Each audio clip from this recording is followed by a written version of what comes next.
Oi, pessoal. Na nossa aula de hoje, a gente vai falar um pouquinho sobre magmatismo, vulcanismo e plutonismo. Eu vou desativar a minha câmera para vocês conseguirem ver melhor as figuras, ok? Quando a gente fala sobre magma, a gente tem a tendência de pensar que o magma ele é um material todo igual, né? Todo semelhante em todas as partes. Mas se ele fosse totalmente semelhante, a gente teria rochas iguais em todos os lugares do nosso planeta. E não é isso que acontece. E se todas as rochas elas derivam, né, do magma, então, se nós temos rochas diferentes, é porque nós também temos magmas com composições diferentes, que é de fato o que acontece. Tá? Nós temos alguns elementos que são principais, que compõem a maioria do magma e é mais comum a gente encontrar nos variados tipos de rocha que nós temos. Mas existem algumas diferenças que façam que leve à formação de rochas diferentes também. Então, de uma forma geral, o magma é um material rochoso fundido, de consistência pastosa, que apresenta mobilidade potencial e, ao consolidar, constitui as rochas ígneas ou magmáticas. Nós vamos estudar os variados tipos de rochas nos dois capítulos à frente.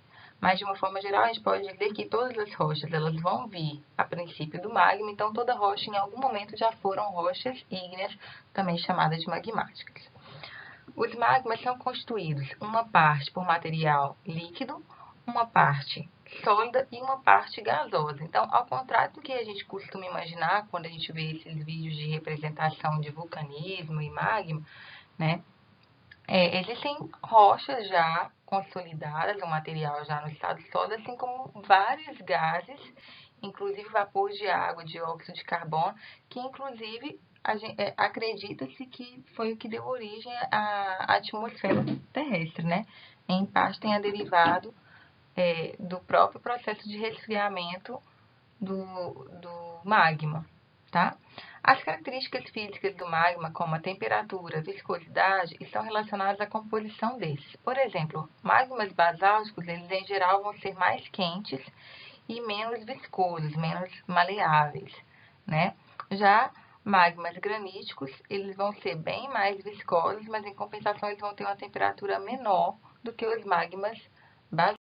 Quando o magma ele se resfria sobre a superfície terrestre, por exemplo, no caso de um vulcanismo, a gente vai ter o que a gente chama de rochas vulcânicas ou extrusivas, que ganha esse nome que vem de externo, né?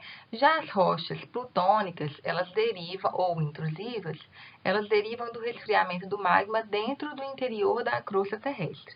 Isso gera uma diferença no processo de cristalização das rochas. As rochas que se consolidam na parte externa, ela acaba tendo um processo de resfriamento muito mais rápido. E em função disso, ela também vai acabar sofrendo uma mudança brusca de temperatura que leva à formação de planos de fraqueza. É semelhante você pegar uma bandeja de vidro num forno e colocar ela do lado de fora sobre uma pedra gelada. Ela vai ter a tendência de resfriar tão rapidamente que ela pode vir a trincar. É a mesma coisa que pode acontecer com as rochas vulcânicas.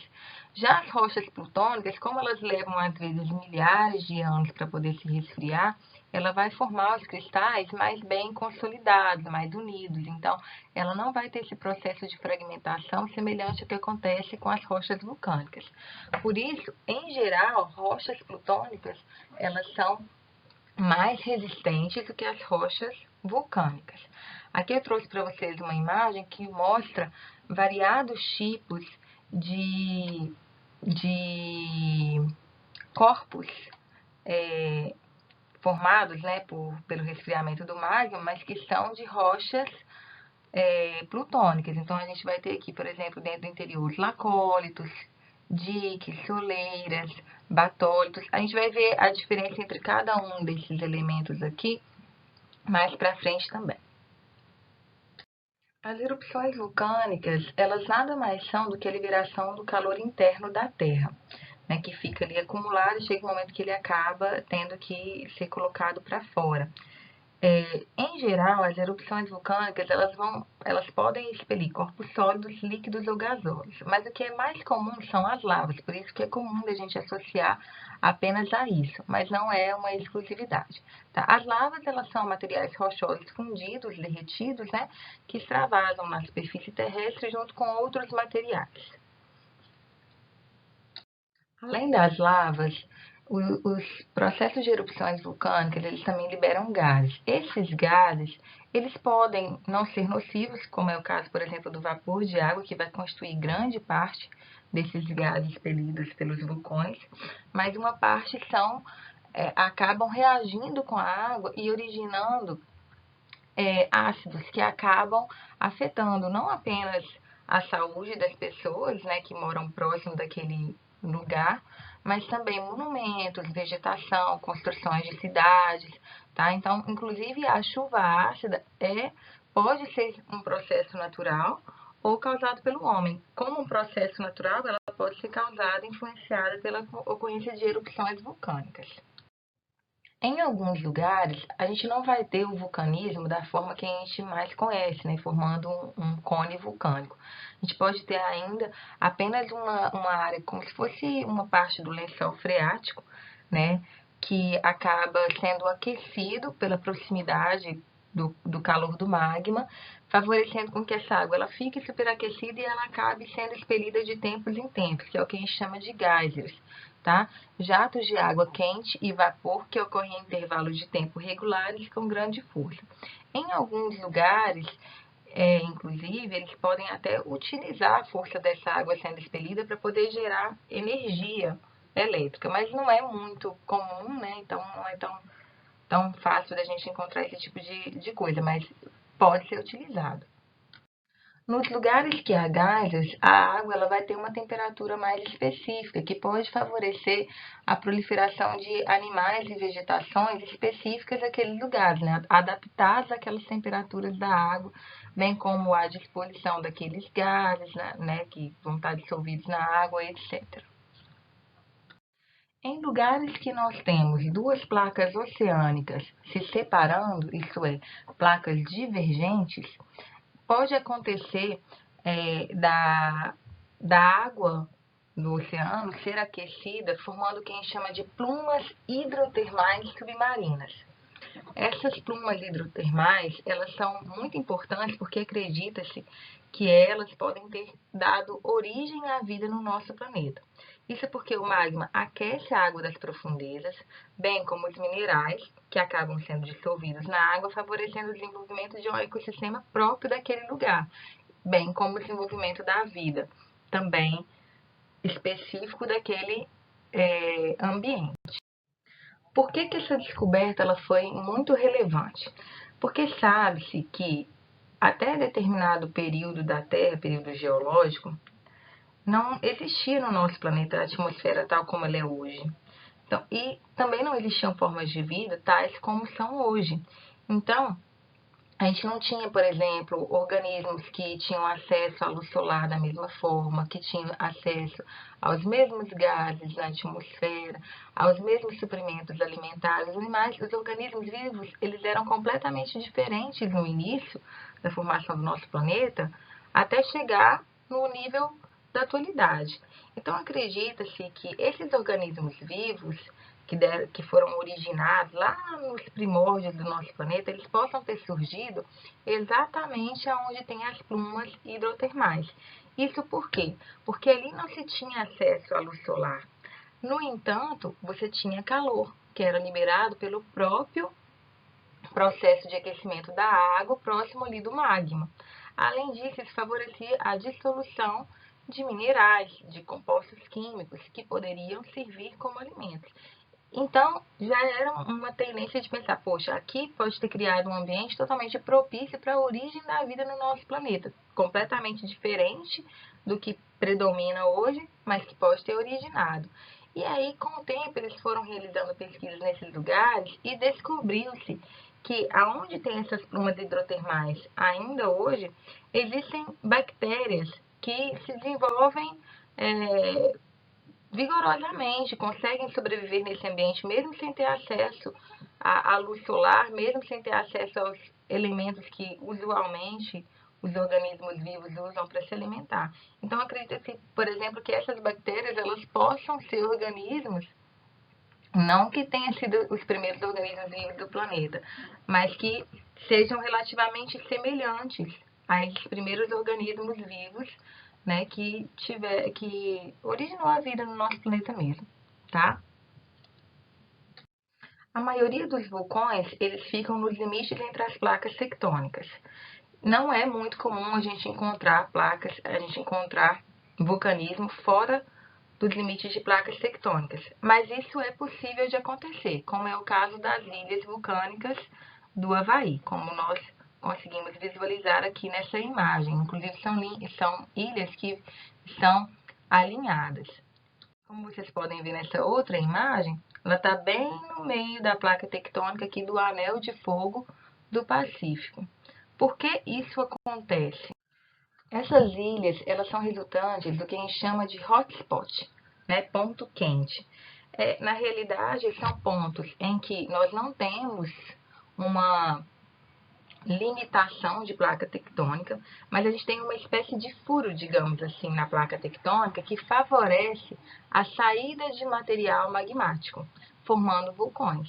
Então, a gente pode dizer que é como se fosse um ponto de fragilidade daquela crosta terrestre, né? É um ponto que, por alguma razão, pode ser uma área mais fina, ou que tem algum material ali que favoreceu essa rachadura, né? Esse pontinho ali, que acaba extravasando o magma. Quando esse magma extravasa, até ele chegar, por exemplo, fora do oceano, ele vai, ao longo do tempo, formando ilhas, tá? Que são chamadas ilhas vulcânicas. Só que essa placa, ela continua se movimentando. E quando ela se movimenta, ela meio que sai de cima desse ponto quente, desse hotspot. Então, aquela ilha que havia sido formada por vulcanismo, ela sai de onde tem o vulcanismo. Mas uma nova área vai sendo formada sobre esse hotspot. Então, o que acontece? Essas ilhas elas são alinhadas exatamente porque todas elas foram formadas em um hotspot, mas à medida que a placa foi se movimentando, elas foram saindo, esses vulcões foram se tornando inativos, mas sobre o hotspot foi formando uma nova ilha em que esse vulcanismo ainda é ativo. Então, hoje, por exemplo, no caso das ilhas do Havaí, nós temos várias ilhas que vocês podem observar nas imagens, que elas parecem, ela tem toda uma cara de cone vulcânico, mas alguns deles já são inativos e realmente não tem risco mais naqueles lugares, porque eles já não estão mais sobre pontos de vazamento do magma. Mas outros, os que estão sobre os hotspots, esses sim, devem ser evitados porque são ambientes suscetíveis, vulneráveis a vulcanismo. Logo depois da cratera, a gente vai ter a chaminé, que é bem semelhante ao que a gente chama de chaminé mesmo, tá? Porque é a parte que vai ligar a cratera até a câmara magmática, então até onde o magma está dentro do interior da litosfera. Quando o vulcão ele sofre um colapso parcial ou total da cratera, ele acaba formando como se fosse uma boca, né, maior, que é o que a gente chama de caldeira, tá? Essas caldeiras, elas podem, ao longo do tempo, acabarem sendo preenchidas, por exemplo, por corpos hídricos.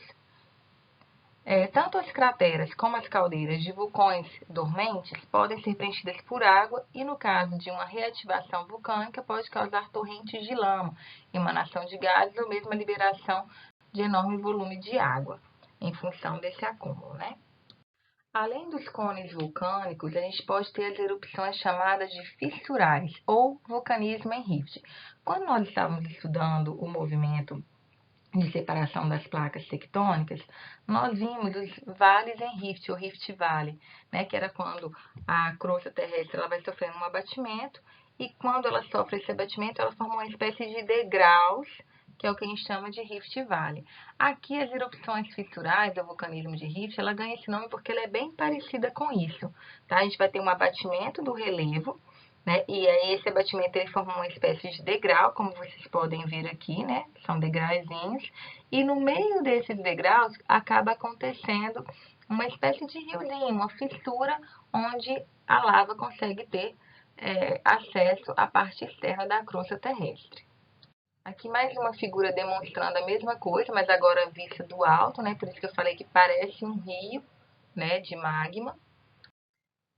Quando isso acontece em áreas continentais, acaba provocando o que a gente chama de derrames de platô. Então, vocês podem ver que é uma área bem aplainada, né? Há um acúmulo de rochas aqui. No caso aqui, a gente vai ter o basalto, que é uma rocha ígnea, né? Extrusiva ou vulcânica. Mas vocês veem, aqui a gente tem o cone vulcânico e aqui a gente tem essa fissura, tá? Bem diferente um do outro, mas ambos são derramamentos vulcânicos. As erupções em cone, também chamadas de erupções centrais, elas vão depender da composição do magma. Quando a gente tem um magma de composição mais félsica, que é rico em elementos como silício, oxigênio, alumínio, sódio e potássio, é mais comum de acontecer as erupções centrais. Elas podem ser de diferentes tipos. Aqui, como vocês podem ver nesses desenhos, a gente vai ter a erupção efusiva, que ela não chega a ser explosiva, ela vai ter basicamente aqui derramamentos de lava e a saída de gases, mas ela não é explosiva. E a erupção explosiva. A erupção explosiva, ela vai ter aqui uma grande explosão. A erupção mista, ela é meio que a junção desses dois. Ela não vai ter uma explosão tão forte quanto acontece numa erupção explosiva, mas ela também não vai ser um processo tão lento, digamos assim, quanto numa erupção efusiva. Ela vai ter alguns pontos de explosão, mas não é tão intenso quanto acontece numa erupção explosiva.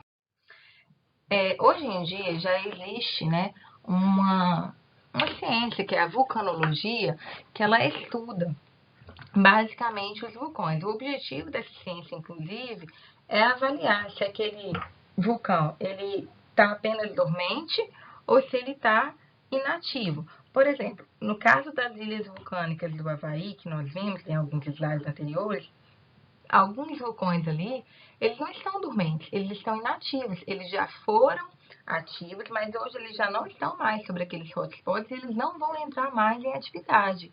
E aí você tem uma segurança de estar naquele lugar.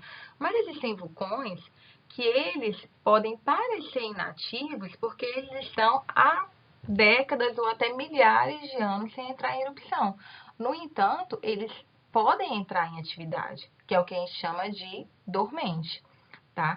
Esses vulcões, eles estão dormentes porque eles estão em pontos em que pode ainda acontecer um extravasamento de magma, seja, por exemplo, um hotspot ou um ponto de encontro de placas tectônicas, tá? Então, eles podem sim entrar em erupção. Hoje em dia, esses estudiosos da vulcanologia, eles ficam monitorando esses vulcões a fim de garantir uma segurança para a população que vive ali perto, né? Mas é muito difícil de avaliar o comportamento, prever o comportamento de vulcões, porque eles variam muito de um para o outro, né? Então, não existe uma precisão, é sempre assim ou sempre assado. Não, não é muito bem assim. Existe uma ciclicidade que é própria daquele vulcão e que pode não se repetir em nenhum outro. Tanto é que, geralmente, esses estudiosos eles ficam focados ou em uma área que tem vários vulcões ou em um único vulcão. E eles estudam o comportamento mais preciso daquele ali, que pode ser completamente diferente de outros, porque vai ter outros tipos de lavas, outros componentes, né? Então, não é uma ciência tão precisa assim quanto a gente pensa que seria. Uma das formas de se prever a atividade dos vulcões é monitorar a variação da concentração de elementos como sódio, magnésio e enxofre em lagos ácidos que podem se formar no topo dos vulcões. Então, quando a gente tem vulcões com caldeiras, em que tem esse acúmulo de água, aí pode-se monitorar esses elementos, e quando eles variam, é um indicativo de que o magma está subindo, ou seja, pode entrar em erupção, tá? Sobre os efeitos do vulcanismo para o meio ambiente. O vulcanismo ele pode influenciar no clima da região. Isso porque eles acabam afetando a quantidade de gases que vai ter naquele ambiente, podendo favorecer, por exemplo, a formação de chuvas ácidas, né? Bem como até mudanças mesmo de temperatura, porque pode intensificar, por exemplo, o efeito estufa, né? Mas isso, em geral, são comportamentos que duram pouco tempo, não é uma coisa que que dura tanto tempo assim, que vai afetar o globo como um todo. É uma questão mais pontual mesmo. Quando nós temos a formação de chuvas ácidas, esse é um aspecto acaba sendo negativo, né? Porque ele acaba afetando, por exemplo, florestas, bem como lagos, né? Então, de uma forma geral, ele pode atrapalhar o desenvolvimento tanto da vegetação quanto dos organismos vivos que habitam esses lugares. Esses gases também podem causar doença para as pessoas que respiram esses gases, porque eles são gases que, logo quando acontece, por exemplo, uma erupção, ele vai estar aquecido, né? Então, ele pode queimar, por exemplo, a pessoa por dentro ou simplesmente desenvolver uma alergia, né? Se não for tão perto assim, mas for um lugar que tenha acesso a essa fumaça. Há risco, então, de perdas de vida de cidades inteiras, como é o caso de Pompeia, como vocês podem ver nessa imagem, né? Pompeia foi totalmente destruída por uma erupção do vulcão Vesúvio. Mas além dos prejuízos, as erupções vulcânicas elas podem trazer benefícios. Um dos benefícios é que essas erupções, essas cinzas vulcânicas, elas tornam os solos extremamente férteis. Então, em lugares próximos a vulcões, os solos são altamente produtivos. Além disso, esses elementos, como as cinzas vulcânicas, eles podem ser utilizados para indústria farmacêutica e de produtos de limpeza.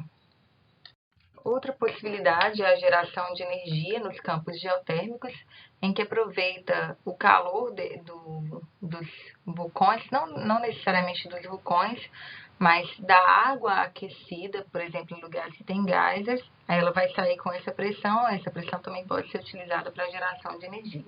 Aqui eu não vou entrar em detalhes com vocês não, mas como vocês podem ver, é basicamente um quadro síntese, identificando as principais vantagens e desvantagens do uso da energia geotérmica. Pessoal, eu espero que vocês tenham gostado da nossa aula de hoje. Aqui eu coloquei para vocês a referência que eu utilizei para elaborar as aulas, que é o capítulo 16 e 17 do livro Decifrando a Terra, caso vocês queiram verificar novas informações também sobre o mesmo tema. Qualquer dúvida que vocês tiverem, vocês podem entrar em contato comigo tanto pelo grupo de WhatsApp quanto pelo nosso fórum de dúvidas. Espero que tenha sido uma aula proveitosa e resolvido parte das dificuldades e dúvidas que vocês tiveram aí ao longo desse estudo, tá bom? Um beijão e bom estudo para vocês.